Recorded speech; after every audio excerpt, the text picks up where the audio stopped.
Good morning, everyone. Welcome to Pearls of Wisdom Wednesday.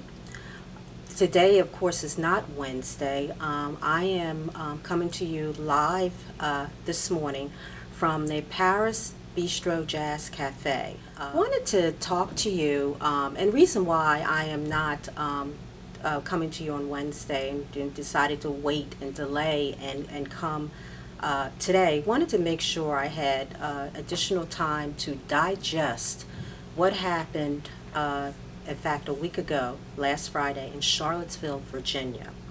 And so I took time out to do some research and do some reading. And of course, like everybody else, I've been in tune to social media and cable TV, watching the news, and of course also waiting for the president to speak on what happened last Friday in Charlottesville, Virginia. This show this morning, it's basically going to be a comment. I don't have a guest this morning. I'm just going to comment on white supremacy, racism, and trauma.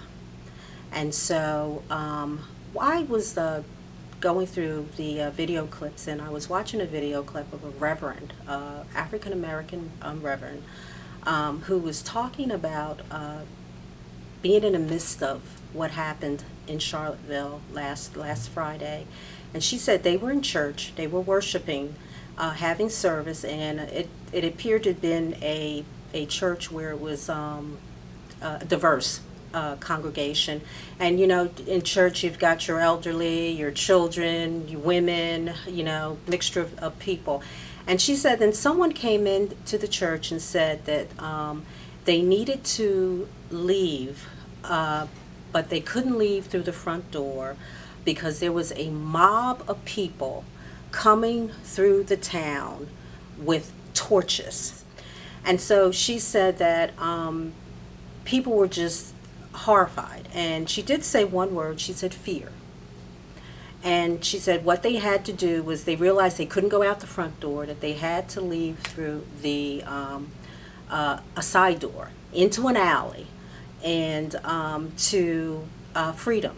So she said in the midst of that there was just overwhelming fear. Along with fear comes trauma. And we're looking at what happened in Charlottesville, Virginia last Friday.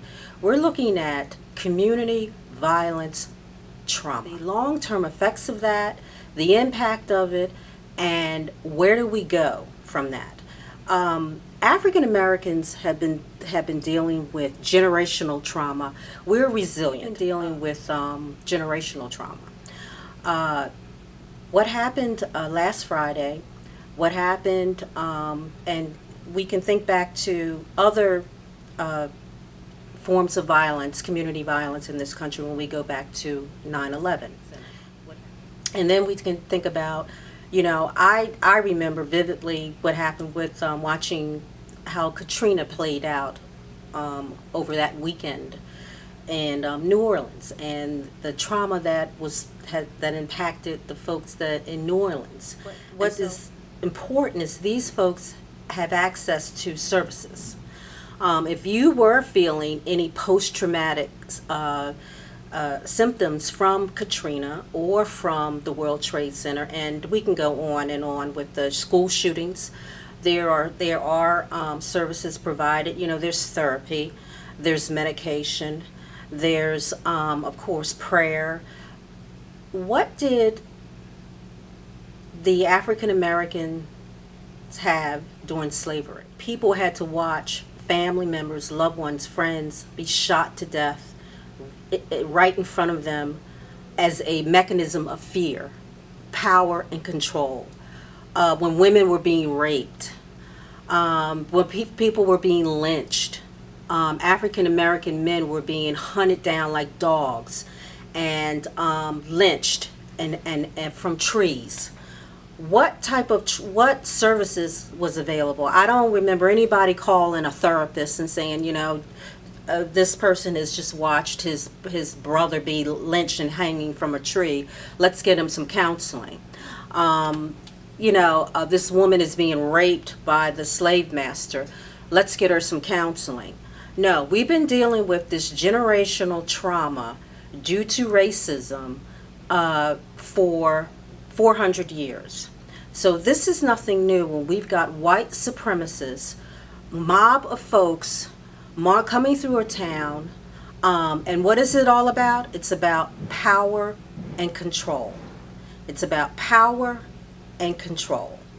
And where is this all coming from? Where is this all bubbling up from? Where we live in this country where there's never been any restitution for America in her sins that has been woven into the fabric of this country, that we have not addressed this racism. And we've got this color line that is not going anywhere, that we are now forced, because we're living in a period of time in this nation where we can no longer dial this down. We can no longer pretend that it is not happening, and it did not happen because of the 24/7 news cycle, social media, and we've got a mindset now that is totally different than the mindset that I've seen before. I have never seen in my time, now maybe I just haven't been in tune, a mob of people coming through a town with torches. Everybody's got a torch, okay? Marching through a town. What has that done to the minds of the children who school will be starting soon? What has that done to the children in that community? Okay, where can they go where they cannot have access to that information? They've got cell phones, they've got tablets and laptops and computers, and then there's cable TV and television, and everybody's talking about it. Are there going to be any services provided for these children? The trauma that has been inflicted, community violence trauma, okay? There are going to be long-term effects from this situation that happened. Not to even mention that people who are going to be impacted by that from a distance because of the cycle that is playing out through social media, the news, and TV.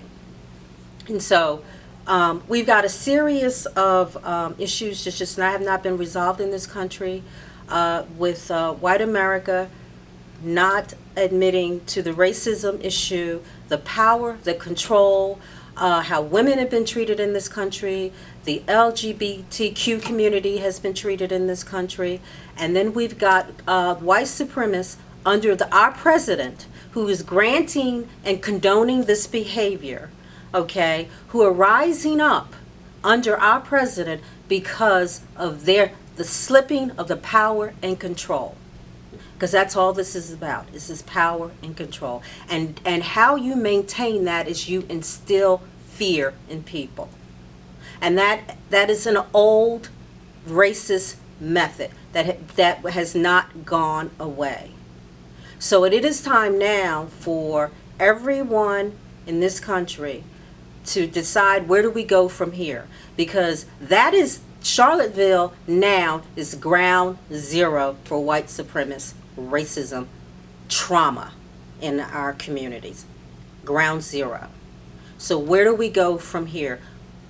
What is the message coming out of Charlottesville, Virginia, for the next step or phase, or what do we need to do to resolve this, because it's not going away? We never, Black America was never, we never redeemed, or what was written into the Constitution, all men are created equal. We've got some work to do. I understand there's going to be some tightening of the hate bill at the federal level. The states now need to trickle down and start to look at how are we going to handle these mobs and crowds. I'm concerned that everybody had a torch in that crowd. Okay, fire marshals at the state level, you need to start to look at your codes. You need to know if that wasn't a fire hazard, I don't know what was. Everybody had a torch. Something's got to be done. I don't think everybody needs a torch. Maybe every other person, maybe every 10 people could have a torch. That's a problem. Okay, that is fear. That was outright blatant fear. And so I think what America has to do now is start to acknowledge her sins. She's got to acknowledge her sins, and there has got to be some type of restitution, and we have got to come together. But it is not going to happen under this president. That's quite clear. He's gone. He's gone. Okay, and so we have got to decide how we are going to move forward in this country. And that is my opinion on what happened in Charlottesville. I want to thank you all for listening. Again, I want to take time to thank our sponsor, Paris Jazz Cafe Bistro, up here in Chestnut Hill in Philadelphia. They have live jazz here in the evening, Thursday, Friday, Saturday, and Sunday, and I hear it is exceptional. So if you aren't doing anything this evening, come on out to the Paris Jazz Bistro Cafe here in Chestnut Hill. Y'all take care now. Bye.